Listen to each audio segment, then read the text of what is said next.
Thank you for the very polite applause. My name is Kathleen Brightman. I'm the co-founder of the Tezos cryptocurrency. Pablo, great pleasure to have you here. Thank you very much for having me. It's really an honor to be here alongside you, Kathleen. Yeah, and so, basically the Merriam-Webster word of the year was NFT, which isn't really a word, it's an acronym, but whatever, like, let's not get pedantic. And you're kind of like the master of NFTs. Like, you've been collecting it before it was cool, and now that it's cool, I'm sure everyone wants to hear your insights. Well, thank you very much for that. The reality is that, yes, it's been a very exciting time for the ecosystem as a whole for the last the last year or the last several months. And I'm just happy to be a participant in the ecosystem and helping to drive the space forward. But this is a group effort, this is a community effort. So many amazing talents around that have helped push to where we are here as well. So for the sake of the audience, what we have in the background, we're not in your living room, but we could be, because that's in fact your art collection that you're displaying on a reel. And so, just for the benefit of the audience, effectively an NFT is a way to represent a digital receipt of ownership of an item, right, online on the internet. The reason this is ostensibly compelling is because this, instead of trusting Facebook or some sort of centralized entity to basically keep your goods, you have a peer-to-peer network that's basically validating and making sure that no one can shut down your art collection. Yeah. That is exactly correct, that is exactly what it is. And the great thing about this is that, well, the thing to understand about NFTs, in my opinion, is that they are a certificate of ownership, of authenticity, of course, or a certificate of provenance and of history, but they don't have any intrinsic value in themselves. It's actually the asset that they hold in the background. Yeah. Yes. And you're a very prolific collector of digital art, basically, like Beeple, Pack, all these dudes who made headlines earlier this year, and I assume will continue to make headlines for the next few years. Digital art, though, basically NFTs facilitate digital art to be sold and transferred in a unique way, right? That's why there's a there. So people are simultaneously enthusiastic about it and also very down on it because they say, oh, I could just right-click and save. But you obviously have invested a lot of time, money, and resources in the whole NFT art space. So how do you address that, objection? The right-click and save. Yeah, the reality is that in the same way I always say, you can go into the Louvre right now, take a photograph of the Mona Lisa, get the best painter in the world to replicate exactly everything as the Mona Lisa with all the brush strokes, with everything, so that really, to the naked eye or to a machine or really to anything, it really looks the same and is the same. Now, if you had that work of art in your possession, that work wouldn't have any value because it doesn't have the provenance, it doesn't have the history behind the work. It wasn't done by Leonardo. So I think this is the same thing. Everybody can see an image. You can have a poster of an important work of art in your home, but it doesn't contain that value because it doesn't have the provenance. Exactly the same thing. Yeah, no, I think that's a pretty fair. I think it's a fair rejoinder, right? At the end of the day, the art market is kind of difficult to discern for a lot of reasons, and NFTs are kind of the least preposterous, I think, thing to explain about it, to be honest. But yeah, we've got Basel Miami going on, right across the street. Who are you watching? What are your favorite artists? I know this is an investor conference, so Yes, certainly. Let's give the people what they want. Yeah, of course, and I also want to talk a little bit about this because NFT is too much of a broad word. NFT is kind of like saying assets in the traditional world, and I think that we need to be a little bit more conscious about how we define each asset class within the NFT space. But in particular, I have a personal interest for digital land and for art, and in this case, now that here in Basel, I have a lot of artists that I truly admire and really like. But I want to recognize Refika Nadol, for example. I think Refika Nadol, who, if you happen to be around, you can pass by the Faena beach and you can see an amazing installation, a humongous screen that was planted in the beach. So an open-air museum that is very fascinating. I think people like Beeple, of course, are going to remain being a symbol of this movement. When anybody gets to understand and gets to meet Beeple, they also realize that they have all the the virtues necessary to be a leader, a symbol in the space. He's disciplined, he's very creative, and he's a genius, and he's a very hard worker. He speaks very well, has very good relationship with everybody in the space, and he's going to be leading this for a long time. I think another artist that is fundamentally going to alter the ecosystem, really art history as a whole, is Pac. I think Pac is a master of digital. They are digitally naive. I've spoken more to Pac than with my wife the last 2 years, and I still don't know who's in the background. It's an enigma, and we all like it. But I think they're going to be fundamentally very, very, very important. So a recommendation. Go down the Pac rabbit hole. I promise you will like what you see. And then there's millions of others artists I really like, but the one in the background right now, Reisinger, which collaborated for this work. I think he's an aesthetic genius and one that he's doing very well in his career and one to continue to appreciate over time if he continues to make these creations and do the good decisions that he's doing.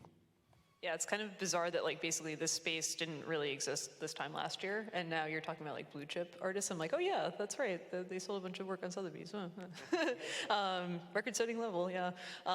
Very good, very good. Well, my understanding is that you have built your own platform, and I assume you did it to address what you saw as flaws or shortcomings of the NFT space. I assume that's why everyone builds a business, is to address a problem that they see. Can you tell me a little bit about your launch and how it's going and Absolutely. So again, this period, the last several years that I've been involved in the ecosystem, it has been a fascinating, really, really fascinating journey where I was able to witness the amazing explosion of talent and innovation that's happening in the space. We're still not even in the first inning of what's happening here, but it has been absolutely beautiful. However, I do think that there's 2.5, or I say 1.5, and I'll explain why they have, but really 3 main problems with the ecosystem that are not allowing us right now to push forward, and they're being a big barrier to entry for the mainstream. The number one is the user experience, where if you're not blockchain technical, it's very difficult to operate. In most cases, it's difficult even to know where to look. It's expensive, it's slow, very technical, ever-changing, and in some cases a little bit risky. I think the infrastructure really needs to catch up in order to really make it easy for the consumers, for the customers, for the participants to really come into this space and feel comfortable participating. And then as it relates to art in particular, I think there's a problem with quality control and curation. And this is this happens because we have a lot of platforms that allow you to put works on the blockchain.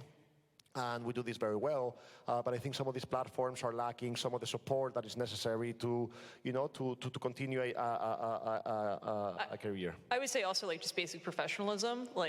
There was a startup that is wildly successful who had basically a product manager who was front running what he knew would be posted on the front. And obviously there's scams and fraud and bad activity in every area, but when you are also under the scrutiny of being pretend internet money, which is not terribly well respected in the first place, it just sets the bar that much higher. So yeah, the basic professionalism. Yeah, I think again integrating also social services, just in general, the professional approaches you're saying to the space is very important. And then the third one, which is something that your platform, your blockchain, a wonderful Tesos, by the way, which is an incredible blockchain that is doing great things in the space. But most of the activity at the moment is happening on Ethereum. The NFT activity is happening on Ethereum, and Ethereum is not it could improve in its carbon emissions, and I do think that as an industry, the environmental concerns are something that we all need to work on together. Having said this, I do think that these problems are not attributable to the artists, but this is why I say it's half a problem, but I think it's fundamentally different. And this is why we created, the platform Artist, where again we're really trying to make it extraordinarily simple for the collectors to come and participate and really engage in what we feel is important, which is the art. In this case, I see NFT as a tool, not as an end. And what's important is what you're trying to represent. And for us, it's not about the ethos of the blockchain. It's about actually facilitating and making more and more people participate. So prices in US dollars, ability to pay with credit card, debit card, ACH, wire, and crypto. We automatically purchase carbon credits with every transaction that happens transactions in the platform so that we offset twice the minimal amount that we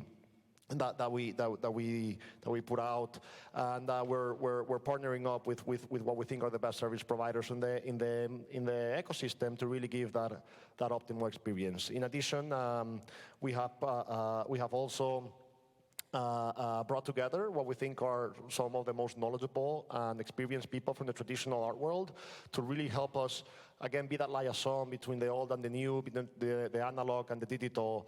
And for us, it's not a fight against establishment. It's actually getting the good know-how and applying the talent, innovation, infrastructure that we can bring in the space. So those are, and then we're building on another platform that is called Algorand, which is in similar ways to Tesos. They're doing great things in the space as well, and they are both very professional, very focused, very capable, and environmentally friendly.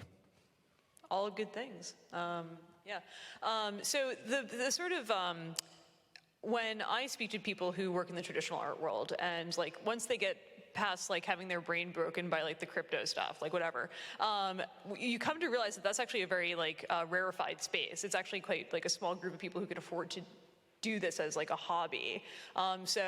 What's interesting about the NFT boom is like it kind of increased like total addressable market of like people who can collect art. And it's like, you know, obviously been differentiated in terms of price points and all this other stuff, which you've already touched upon. Like, for me, like, I think that the reason this has been resonating with people and the reason it's become a phenomenon over the last year is like, A, everyone's been stuck in their house and they have nothing better to do, which is like everyone's browsing the internet anyhow. But I also think that like when you collect something, you want to show it to people. Like you wanted to display this, right? Like, and I think that this is a very human impulse.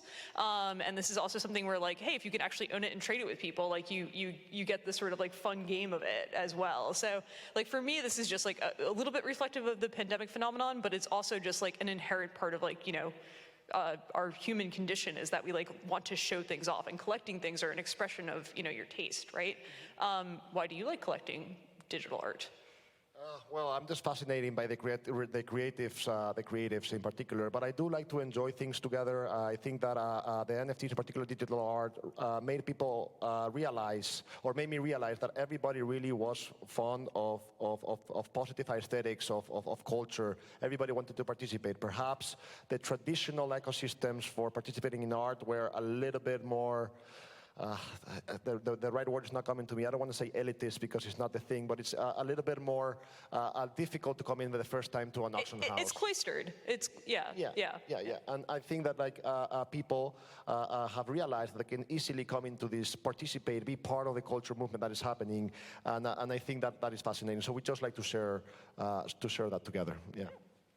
I think that's completely fair. Yeah. I mean, obviously, we're not going to be very antagonistic. Yeah. You know, though you did ask me like if I owned any NFTs, and I'm like, I think like 3. Like, oh. I'm just not a collector. I think it's like a personality type. You know, it's like if you want to kind of like gather things. Yeah. But again, it's not so much gather. It's again to showcase like the beautiful thing that is happening here. It's again this democratizes the access to this. We have realized that everybody wants to be part of the community, and NFTs do allow you to do that very well. A big question that people have is like, okay, so you own like a JPEG, or like how do you display it? Like, you know, if you do want to show it off, like where's your favorite venue to like basically like when you don't have a massive screen projecting your, you know, collection behind you, how do you like to present it? Well, actually, I think this is actually one of the positive things about NFTs, because they allow you to represent them in many different domains. Our collection that we have is, if you come to our home, you'll see that we have analog art and digital art all together in different screens, in projections, or in physical representations of the digital work. Now, in addition to that, we can also always bring it with us to everywhere that we want digitally. So I have in the metaverse, in digital land, we have several galleries and museums and exhibitions where we showcase these works. I can bring it as well to my computer, and when I travel, I can bring it with me. It's, you can replicate it. You can bring it to life from many things. I would say, however, that one of the things that we need to improve as well as the ecosystem is a better. We need better screens to represent only this, and so that they can just catch directly from the blockchain. Yeah. Very good. Well, I think we're out of time, but you know, thanks for listening to our spiel.